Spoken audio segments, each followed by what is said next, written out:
This may surprise you guys. A report has just revealed the 10 cities within the US that are most vulnerable to major earthquake damage this year in 2025. And some of them that are on the list, you might think, yeah, I expected that. Hint, California. But some of them, I bet you didn't know.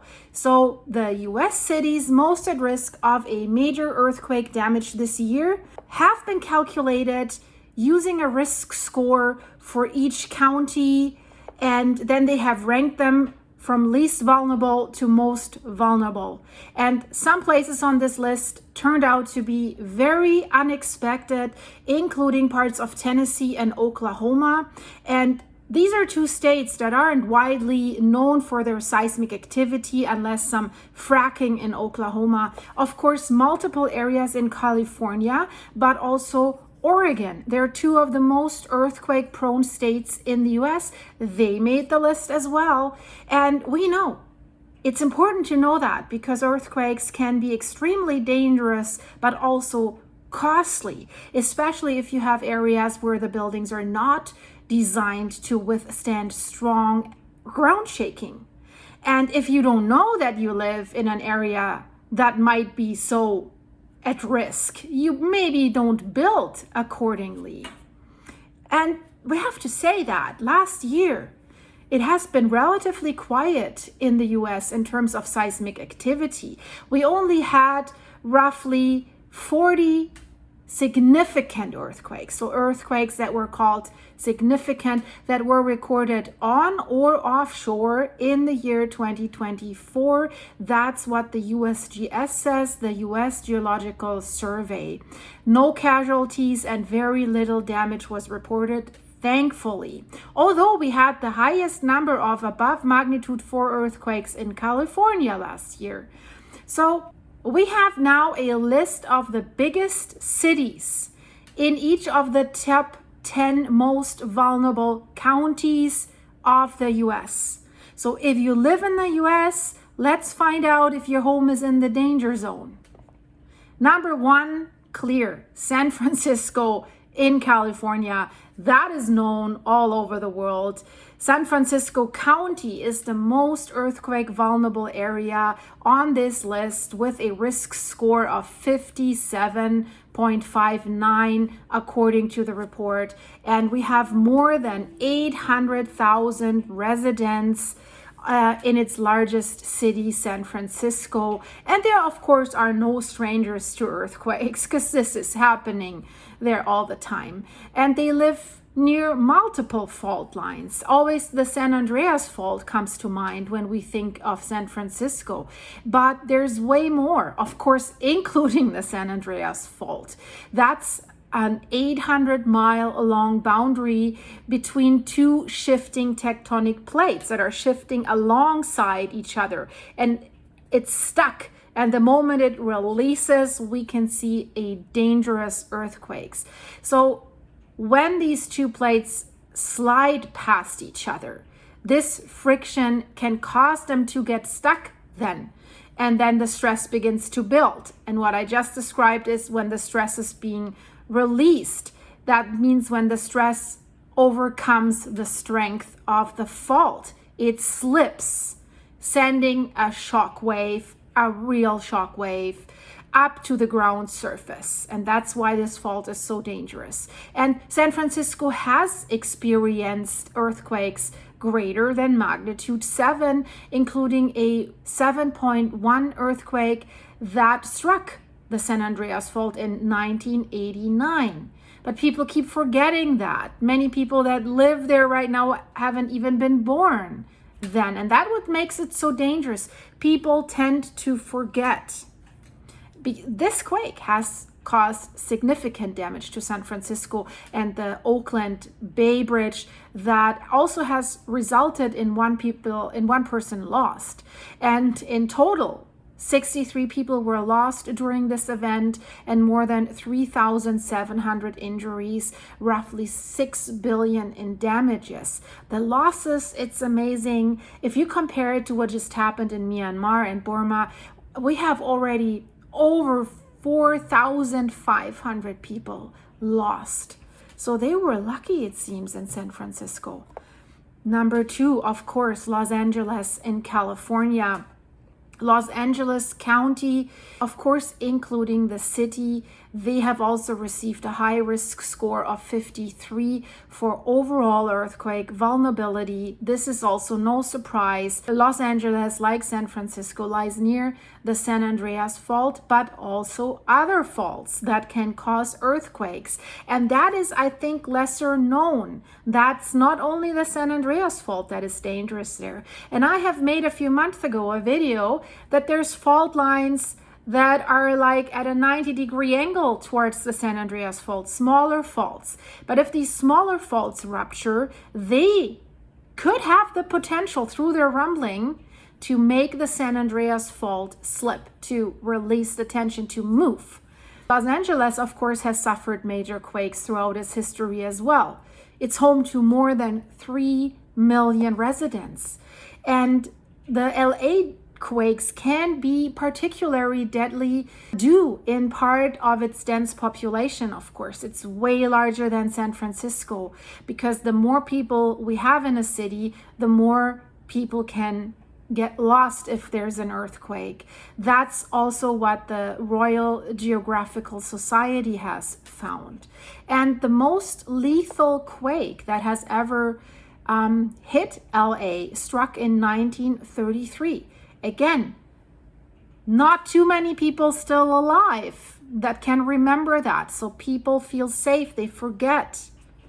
It was it was big enough. A magnitude 6.4 resulted in 120 people lost and 40 million in damages. Then we had the Northridge earthquake in 1994, has toppled buildings across Los Angeles, Ventura, Orange, and San Bernardino counties. Technically, though, this quake was more violent than the one that occurred in 1933.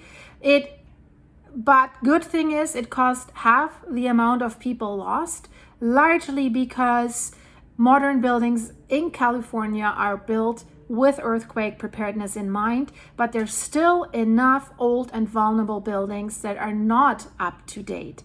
And despite the upgrade of buildings, still the Northridge earthquake has toppled buildings across Los Angeles, Ventura, and as I said, San Bernardino counties. Over 60 people were lost. Over 7,000 people were injured, leaving thousands more homeless because their homes had been destroyed. Number 3, Coos Bay in Oregon. Well, we know Oregon lies along the Cascadia Fault, so why specifically Coos Bay? So this city is the third on the list with a high score of 50.61 for Coos County. Coos Bay is home to more than 15,000 people. So directly on the coast of Oregon, it's one of the large areas when it comes to people in one place. And it lies within only 8 miles of the Cascadia subduction zone. So very close. The subduction zone, you see it on the map, then goes towards the north, towards Canada and Vancouver Island. So it goes a little bit further away from the coast, but Coos Bay is very, very close, only 8 miles. So if the northern part of the Cascadia Fault is triggered, it's not good. So it doesn't have to be that the whole Cascadia Fault gets triggered. We could see the northern part get triggered, the Portland part, or the Canadian part. Unfortunately, the scientists are saying that it's most likely right now that the most northern part is being triggered in British Columbia, Victoria, Vancouver Island, Vancouver. So the Cascadia Fault, 700-mile long fault, is located on average roughly 100 miles off the Pacific coast. Stretches from northern Vancouver Island to Cape Mendocino in California. And we have major cities along it: Vancouver, Canada, Seattle, Portland, Salem, only a few, and then other areas, of course, too. And it is capable of producing enormous earthquakes. The San Andreas Fault is a little child compared to this one. So A mega thrust earthquake from the Cascadia subduction zone would be as strong as magnitude 9 or even higher. That would be on par with the 2011 Tohoku quake that has decimated the coast of Japan, has cost nearly 20,000 people lost and 360 billion in damages. And Coast Bay sits right in the potential path of destruction. The Cascadia Fault has not produced a major earthquake in more than 3 centuries, and unfortunately, scientists are saying it's long overdue for one. And I know many people say, why aren't you moving away? Why aren't people moving away? If you look at, if you want to live within the US, for example, if you look at what's happening in the South and in the Midwest with these catastrophic flooding, tornadoes, hail, storms, then comes a hurricane, then this and that. For me, I'm always saying, since I have a farm, I have horses, I have animals. I've just seen a video in Tennessee where a whole horse barn has been blown away by a tornado. The horse was flying through the air, landed on the ground, and then a 1,500-pound concrete water trough landed on the horse. This is my biggest fear. So you have to, of course, if the big one hits, it's going to be a disaster. But if not, I consider the West Coast, Oregon, Washington, and British Columbia quite safe from natural disasters. But if that big one hits, it's going to be the biggest catastrophe North America has ever seen. That's for sure.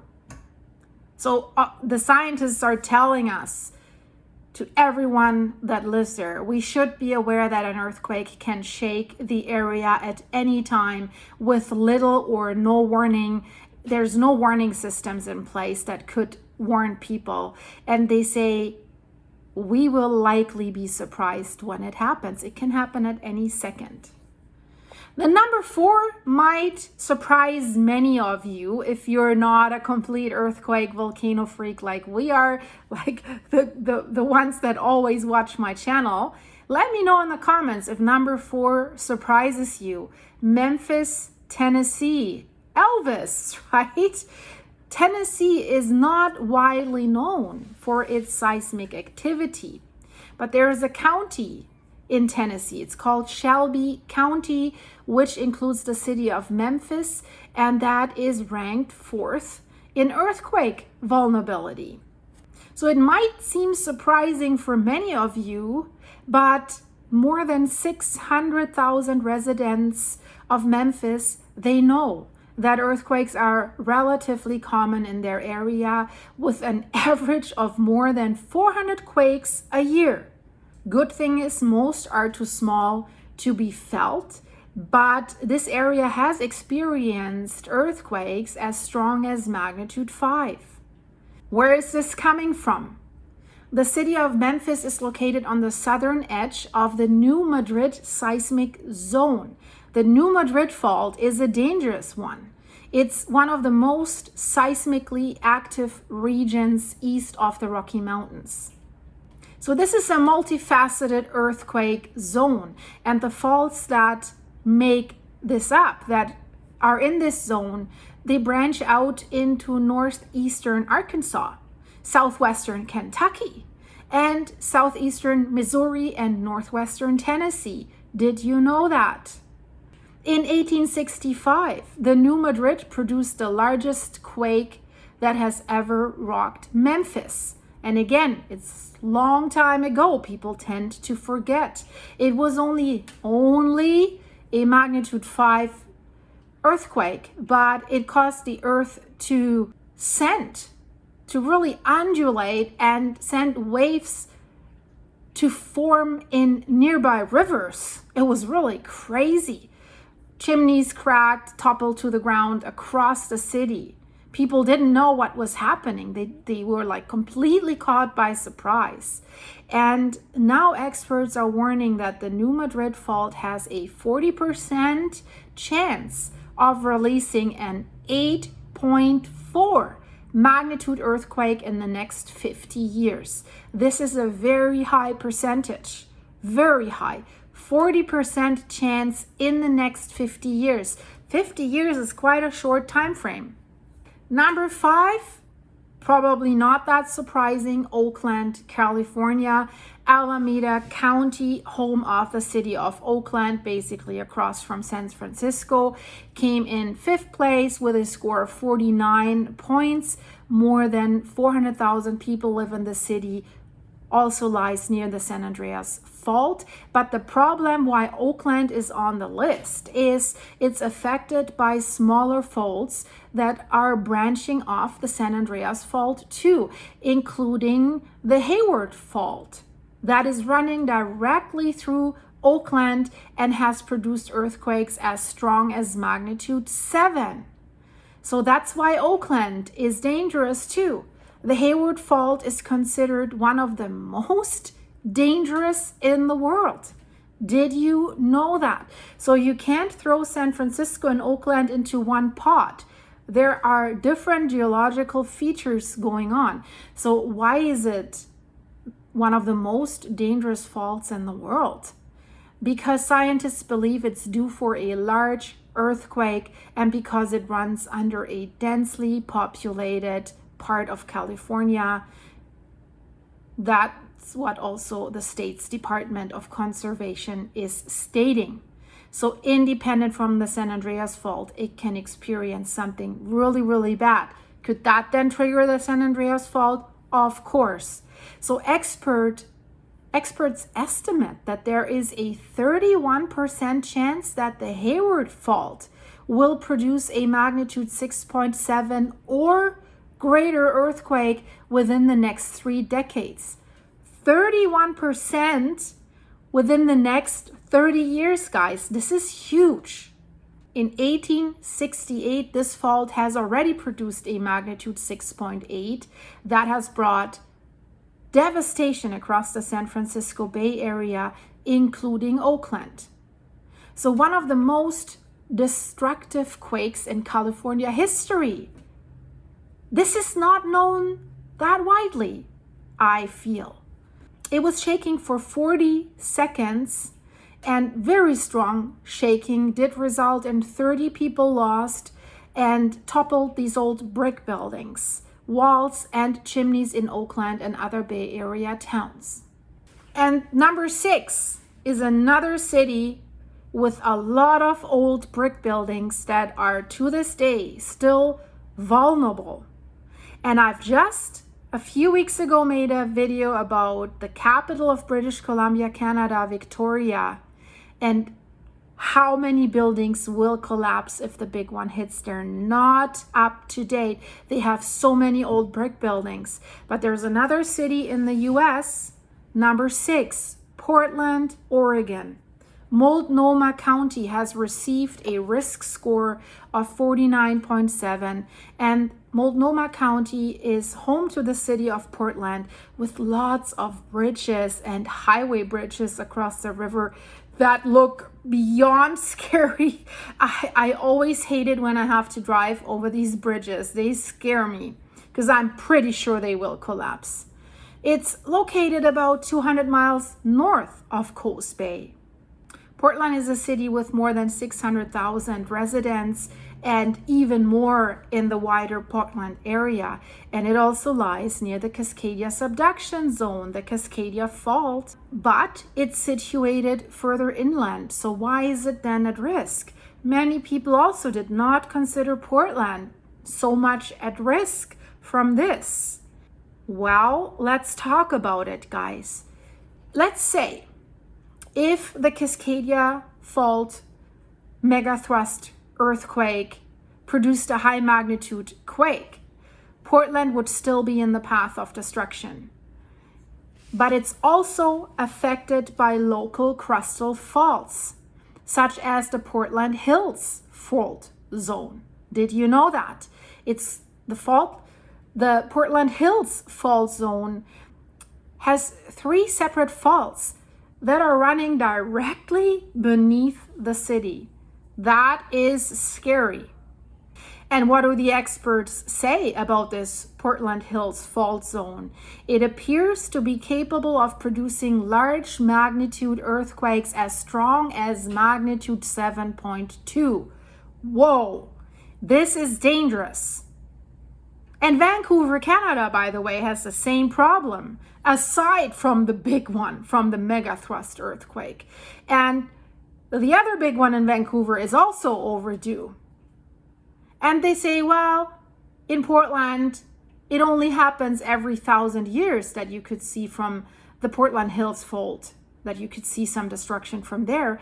The most recent quake that has significantly affected Portland was the Scott Mills earthquake in 1993. So I'm sure there are many people that still remember that one. It was a magnitude 5.6, and it has cost about $28.4 million in property damage, but thankfully no serious injuries or fatalities.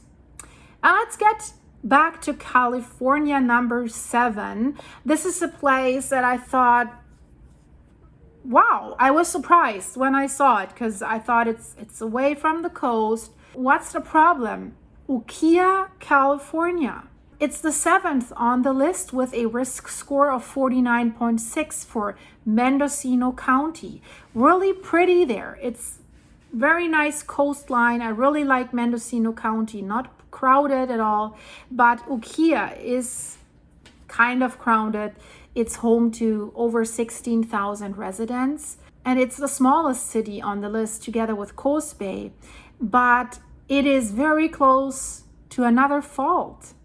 Not the Cascadia fault is the problem. It's a problem too, but it's a fault that is called the Macama fault.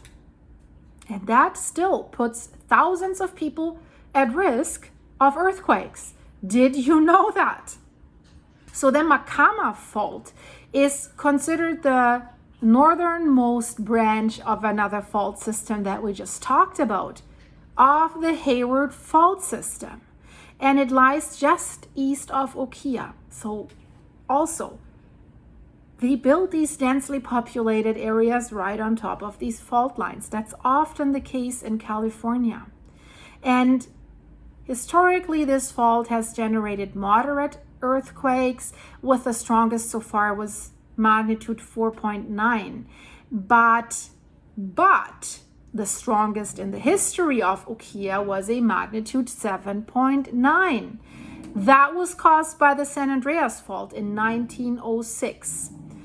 Most of the devastation of the San Andreas fault earthquake occurred in San Francisco, but also violent shaking has traveled to Mendocino County as well. The county has experienced landslides, road blockages that have isolated communities for days. And Ukiah at that time saw a brand new building completely collapse, and my dogs are now growling at each other, and it's always Eddie that is growling at Rudy. Sorry for that. So a brand new building in Ukiah was collapsing, although the damage to the city was minor compared to other areas nearby. So hopefully nothing's going to happen there anytime soon. Number 8, we're jumping away from the West Coast. We're jumping to cowboy country, Oklahoma City in Oklahoma. So what's going on there? Like when we talked about Tennessee, Oklahoma isn't the first state that comes to mind when we're thinking about an earthquake risk. But last year, we've seen it shaking quite a few times, and it's estimated that it comes from fracking in the area. But is there something else? Oklahoma County includes more than 700,000 residents of Oklahoma City, is ranked number 8 on the list with a score of 49.4 points. And approximately 50 minor earthquakes occur in Oklahoma each year, and only an average of 1 or 2, thankfully, are really felt by the population. But the state did see a surge in seismic activity up until 2015, largely due to the oil and gas drilling that is happening there. So, in fact, the second largest earthquake in the state's history may have been caused by human activity, according to a study by the USGS. This is a significant size of earthquake for an area that doesn't have earthquakes naturally or isn't supposed to have. A magnitude 5.7 tremor has happened in 2011 near several active wastewater injection wells, which are used in fracking and have been known to trigger earthquakes. So the damage from this quake was thankfully minor in Oklahoma City. Only a few homes were impacted, but towns that were closer to the epicenter were significantly affected. The US Route 62 buckled, basically, the pavement in 3 locations, and several nearby homes have suffered major damage because of that. 2 people were also injured by the event. So human-driven seismic activity thankfully has decreased in this state since 2015, but Oklahoma City still sits on top of an active fault zone. So not only the humans, and this active fault zone is capable of producing quakes as strong as magnitude 5.5. So it's not only the fracking. Number 9, not that much of a surprise, San Bernardino, California. Why especially San Bernardino? San Bernardino County has received 49 points. San Andreas Fault cuts quite close to the San Bernardino metro area and also has been known to rattle the city with earthquakes. So this city has received nearly 700 earthquakes in 2024. Thankfully, majority was too small to be felt, but most recently San Bernardino was rocked by a cluster of 3 earthquakes on February 10th. So the largest was a magnitude 3.6. Thankfully, no damages or injuries. In 1992, San Bernardino experienced 2 of the most damaging earthquakes in its history on the same day. And that's why it's on the list. The Landers Big Bear earthquakes. The Landers quake was a magnitude 7.5 and the Big Bear was a 6.6. That's large. And officials have reported 1 person was lost, 25 serious injuries, and 372 other injuries were the result. In San Bernardino County, 77 homes were destroyed and 4,369 were damaged. Losses estimated to be 47.5 million. That's why it's on the list. And what is our number 10? That's also in California. Also maybe what you didn't expect, San Mateo. This area has also received a risk score of 49. Why did it make the top 10? Because it sits very close to the San Andreas Fault. It's just 2 miles west of the city. The most damaging earthquake that has ever struck there was also high, a 7.1. That struck the San Andreas Fault in 1989. In San Mateo County, because of that earthquakes, there were no people lost by the quake itself, very few serious injuries, but panic and anxiety was very high, especially about absent family members. It was quite distressing in this area. So if the San Andreas Fault were to produce a high magnitude quake again, the city of San Mateo would be in the path of destruction. And because this city is coastal, it's also vulnerable to a tsunami that might result from a major San Andreas Fault earthquake. So guys, we need to be careful wherever we are. And I hope you liked this video. So leave it a like, share it with your friends. And hey, if you're new here, subscribe. I have lots more stuff like this about recent volcanic eruptions and earthquakes and natural disasters. Join our freaky group of experts. And if you want to support the channel, guys, check the links in the description of this video. I have a buy me a coffee site. It's greatly appreciated. That helps my animals. Become a supporting member of the channel. And you get behind the scenes exclusive videos for that in return. And thanks for the supers that you were sending me the last few days. It's greatly appreciated. Thank you guys. And I hope to see you very, very soon. Always be prepared and be safe. Check out the area where you're moving, or even if you're going on vacation, check out my videos about Iceland, Santorini, Greece, Italy, super volcano there. So before you book your destination, make sure you're safe. Bye, guys.